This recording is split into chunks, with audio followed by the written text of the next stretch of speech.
Halo teman-teman semua, di video kali ini kami dari kelompok 3 kelas 9 dari SMA Negeri 23 Bandung akan menjelaskan tentang efek rumah kaca dan pemanasan global. Nah, sebelum masuk ke materi, saya akan menjelaskan terlebih dahulu latar belakang kenapa menjelaskan materi ini.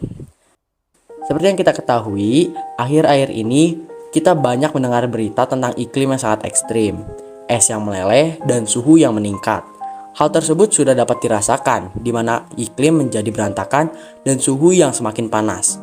Para peneliti setuju bahwa penyebab dari kerusakan ini adalah efek rumah kaca dan pemanasan global.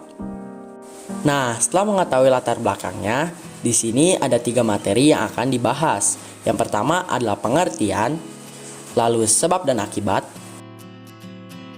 dan juga upaya penanggulangan. Kita akan mulai dari pengertian. Efek rumah kaca itu diambil dari kata rumah kaca. Apa itu rumah kaca? Rumah kaca adalah bangunan yang dinding dan atapnya terbuat dari kaca dengan tujuan agar panas dari sinar matahari yang ditangkap pada siang hari terperangkap di dalam bangunan, sehingga pada malam hari suhu di dalam bangunan tetap hangat. Nah, setelah itu efek rumah kaca itu apa? Nah, prinsipnya itu efek rumah kaca sama dengan rumah kaca. Namun yang berbeda adalah panas itu terjebak di atmosfer bumi dan membuat suhu bumi menjadi hangat. Efek rumah kaca sebenarnya sangat dibutuhkan untuk menjaga suhu bumi, supaya perbedaan suhu antara siang dan malam tidak terlalu besar. Namun, efek rumah kaca yang berlebihan akan menyebabkan pemanasan global.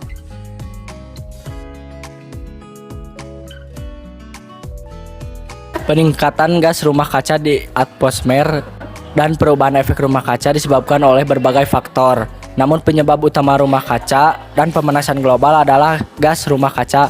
Gas rumah kaca sendiri adalah gas-gas yang dapat menangkap panas matahari. Gas rumah kaca ada beberapa, yaitu 1. Karbon dioksida. Karbon dioksida adalah rumah kaca yang paling banyak. Karbon dioksida dihasilkan dari penggunaan hutan, penggunaan bahan bakar fosil, limbah peternakan, limbah rumah tangga, dan pembakaran sampah. Yang kedua, nitrogen dioksida. Nitrogen dioksida adalah gas rumah kaca yang dihasilkan dari penggunaan bahan bakar fosil, penggunaan pupuk kimia, limbah rumah tangga, dan pembakaran sampah. Yang ketiga, metana. Metana dihasilkan dari limbah peternakan, emisi geologis, danau, tumbuh-tumbuhan, penambangan, pemakaian bahan bakar, kegiatan peternakan. Yang keempat, freon. Freon adalah senyawa kimia yang digunakan sebagai fluida untuk menyerap panas dari udara suatu ruangan sehingga suhu dalam ruangan tersebut menjadi lebih rendah. Freon banyak dihasilkan dari pendinginan ruangan seperti AC. Dampak efek rumah kaca dan pemanasan global ada banyak. Di video, kami akan memberitahukan 3 dampak dari pemanasan global, yaitu 1. Perubahan iklim yang ekstrim. Gas rumah kaca dengan jumlah yang banyak akan menyebabkan insulasi pada atmosfer sehingga panas matahari tidak dapat keluar dari bumi. Insulasi sendiri adalah semacam lapisan yang terdapat pada atmosfer yang membuat panas bumi tidak dapat keluar dari bumi. Hal ini menyebabkan cuaca panas dan kekeringan. Selain itu, suhu yang meningkat membuat penguapan air semakin cepat. Uap air tersebut akan membentuk awan yang lebih banyak dan tebal sehingga sinar matahari akan dipantulkan oleh awan keluar bumi. Hal ini menyebabkan curah hujan menjadi tinggi dan permukaan yang tertutup awan menjadi lembab sehingga sering terjadi hujan dan cuaca akan terasa sangat dingin. Kedua, meningkatnya permukaan air laut. Suhu yang menjadi panas akan menyebabkan es atau glasier di Antartika meleleh. Bahkan, lapisan es di benua Arktik akan berkurang sebanyak 2,7% per dekade. Ketiga, dampak pada manusia. Perubahan iklim akan menyebabkan udara menjadi lebih hangat, yang akan berakibat meningkatnya berbagai penyakit seperti alergi dan penyakit pernafasan. Mudahnya seseorang terserang berbagai penyakit seperti DBM, malaria, dan lain sebagainya. Penyakit infeksi yang awalnya hanya menimpa hewan, kemungkinan besar juga akan menimpa manusia. Banyaknya korban yang berjatuhan akibat penyakit yang dipicu oleh cuaca yang panas seperti stres, serangan jantung, dehidrasi, stroke, dan penyakit ginjal. Selanjutnya adalah upaya pencegahan yang telah dilakukan. Upaya yang pertama adalah tanam 1000 pohon untuk menanggulangi pemanasan global. Aksi tanam 1000 pohon ini sudah dilakukan, seperti aksi tanam 1000 pohon oleh pelajar.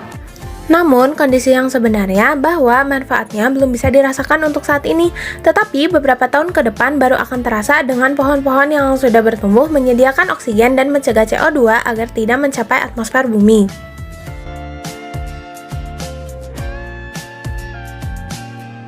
Upaya kedua adalah aksi Greenpeace. Di tahun 1971, dengan motivasi menjadikan dunia menjadi hijau dan damai, sekelompok aktivis belayar dari Vancouver, Kanada untuk melakukan protes terhadap rencana uji coba bom nuklir Amerika Serikat di Pulau Amchitka, pesisir barat Alaska.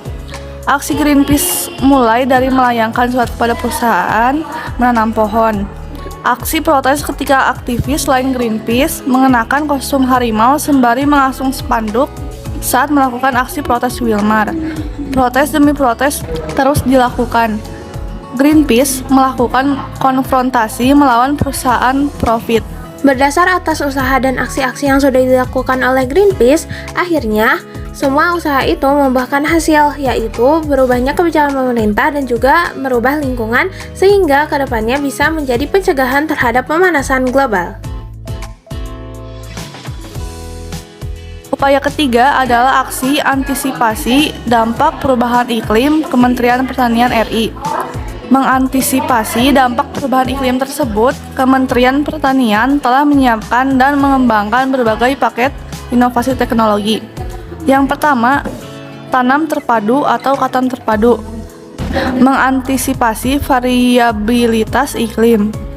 Yang kedua, menyiapkan perhitungan emisi gas rumah kaca yang dihasilkan oleh komoditas pertanian. Kondisi lingkungan di Indonesia banyak berubah hingga mempengaruhi aktivitas sektor pertanian. Upaya-upaya tersebut sudah dilakukan oleh pemerintah sebagai partisipasi untuk mencegah perubahan iklim dan juga pemanasan global.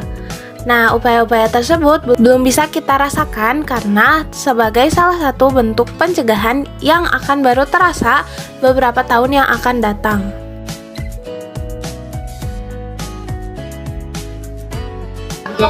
Efek rumah kaca diambil dari kata rumah kaca. Pada prinsipnya, efek rumah kaca sama dengan rumah kaca di mana panas matahari ditahan dan tidak dapat keluar dari bumi.